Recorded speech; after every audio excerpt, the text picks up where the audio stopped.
Good afternoon! This is Lucia Vega here with this week's Trendy Topics, the show that gets you ready for another week of news. Let's get to it. Starting off, we have to address the war in Gaza, which we saw expand and complicate last week. The conflict has widened and gotten even more intense, with many stations reporting in that the Israeli Defense Force has surrounded Gaza City and is attempting a ground incursion into the region right now. This has obvious effects on the week ahead, as our diplomats make emergency damage control trips to shore up our standing in the region and assist where needed. Secretary of State Antony Blinken has been reportedly traveling to Israel, the West Bank, and Baghdad during these wartime conflicts. This has the potential to be in the news this coming week, as a high-ranking official of our government can surely shake things up wherever he lands. However, this secretary likes to keep the peace and not rock the boat too much.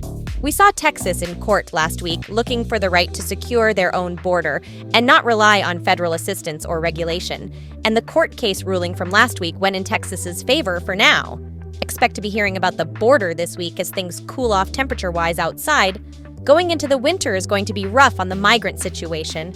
We have heard of increasing military activity in the Middle East, warranting the United States military to get involved in airstrikes and skirmishes in the region. This could potentially heat up and turn into a larger engagement as more and more troops are deployed to the region. We hope things settle down. The leaders and diplomats of China and the United States have expressed interest in a potential meeting between our leaders later this month.